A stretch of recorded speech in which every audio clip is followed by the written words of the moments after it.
Hello' বন্ধুসকল, welcome to my YouTube channel গাঁৱলীয়া ল'ৰা।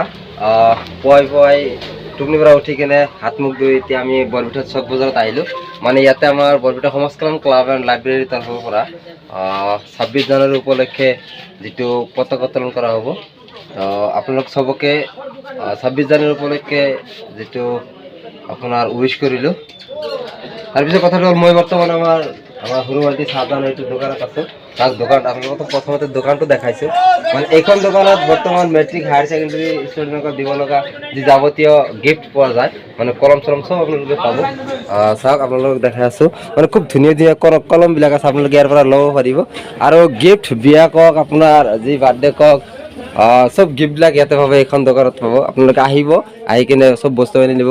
তাৰপিছত আপোনাৰ কচমেটিক্সৰ চব বস্তুবিলাক ইয়াতে আছে। মানে এজ এ হ'ল ক'ব গ'লে এক কথা, আপোনালোকৰ চব ভেৰাইটিজ মালবিলাক আমাৰ এইখন দোকানত পাব। তো এতিয়া আমি ইয়াতে আৰু বেছি পলম নকৰোঁ, আমি ডিৰেক্টলি আমাৰ যিটো পতাকা উত্তোলন কৰা হৈ আছে কাৰ্যটো তাতে গুচি যাম। তো আপোনালোকক তাতে দেখাম আমি কেনেকৈ আমাৰ এই বৰপেটা সমাজ কল্যাণ ক্লাবৰ পৰা আমি পতাকাটো উত্তোলন কৰিলোঁ। তেতিয়া অলপ পলম নকৰি আমি আমাৰ ভিডিঅ'টো আৰম্ভ কৰিম।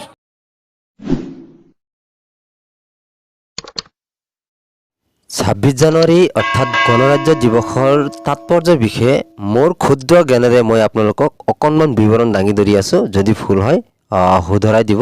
তো পোনপ্ৰথমতে হ'ল 26 জানুৱাৰী আমাৰ দেশত গণতন্ত্ৰ দিৱস হিচাপে পালন কৰা হয়। 1950 চনৰ আজিৰ দিনটোতে আমাৰ দেশৰ সংবিধান আনুষ্ঠানিকভাৱে গ্ৰহণ কৰা হয় আৰু ভাৰত এখন সম্পূৰ্ণ সাৰ্বভৌম ৰাষ্ট্ৰ হৈ পৰে। মহাত্মা গান্ধীৰ দৰে মহাপুৰুষ আৰু আমাৰ দেশৰ স্বাধীনতাৰ বাবে যুঁজ দিয়া আৰু প্ৰাণ ত্যাগ কৰা অসংখ্য স্বাধীনতা সংগ্ৰামীৰ কঠোৰ পৰিশ্ৰমৰ বাবে আমাৰ দেশৰ মৌলিক আইন সংবিধান প্ৰণয়ন কৰা হৈছিল।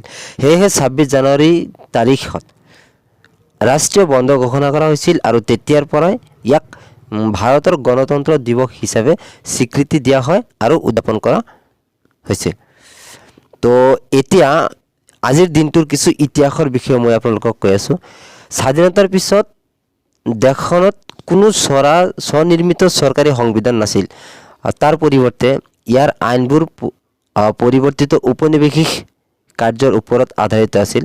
সেয়েহে ভাৰত চৰকাৰৰ সন্মুখত আমাৰ নিজৰ দেশৰ বাবে এক চৰকাৰী সংবিধান স্থাপন কৰাটো সৰ্বাধিক কাম আছিল।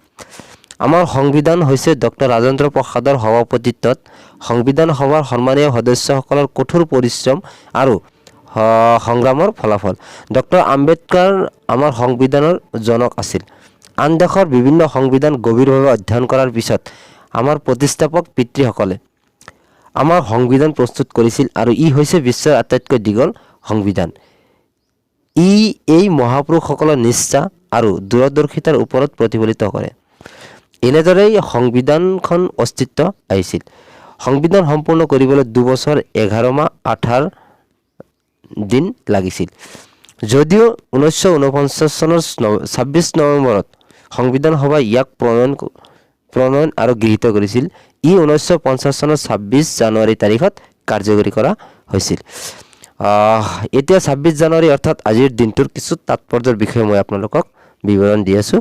মন কৰিবলগীয়া কথা যে স্বৰাজৰ বাবে ভাৰতৰ সংগ্ৰামত 26 জানুৱাৰী যথেষ্ট গুৰুত্বপূৰ্ণ দিন আছিল।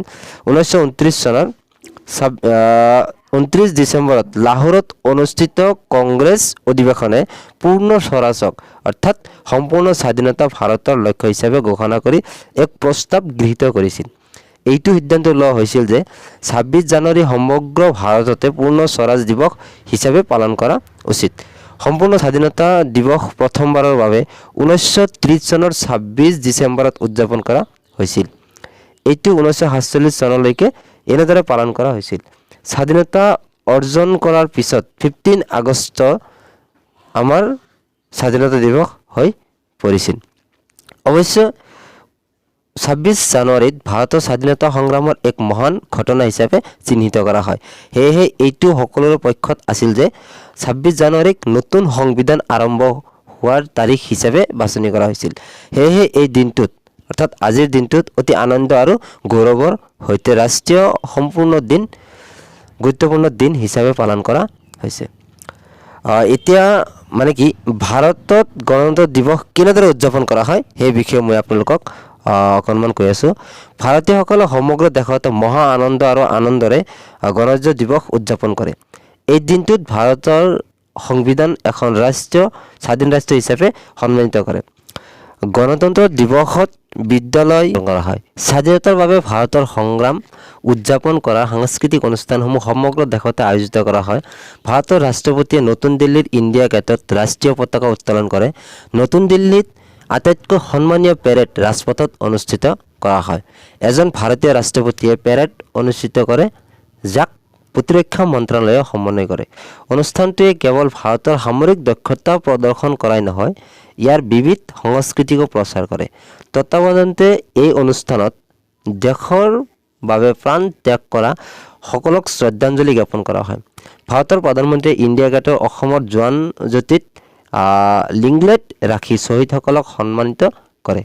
অনুষ্ঠানটো 21টা বন্দুকৰ অভিবাদন, ৰাষ্ট্ৰীয় সংগীত আৰু ৰাষ্ট্ৰীয় পতাকা উত্তোলনৰ সৈতে অব্যাহত আছে। ফলস্বৰূপে বীৰ সৈনিকসকলক পৰমবীৰ চক্ৰ, অশোক চক্ৰ আৰু বীৰ চক্ৰ প্ৰদান কৰা হয়। কঠিন পৰিস্থিতিত সাহস দেখুওৱা শিশু আৰু সাধাৰণ নাগৰিকসকলকো পুৰস্কাৰেৰে পুৰস্কৃত কৰা হয়। যিসকলে বীৰত্বৰ বঁটা লাভ কৰে তেওঁলোকক কৃতজ্ঞতা জ্ঞাপন কৰি ৰাষ্ট্ৰপতিক অভিবাদন জনায়। তাৰ পিছত ভাৰতৰ সামৰিক দক্ষতা প্ৰদৰ্শিত হৈছে।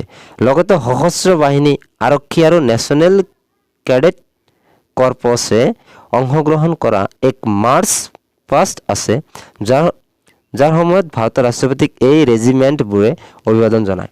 যেতিয়া ভাৰতীয় বায়ু সেনাৰ যুঁজাৰু বিমান পথৰ ওপৰেৰে উৰা মাৰে, অনুষ্ঠানটো সমাপ্ত হয়।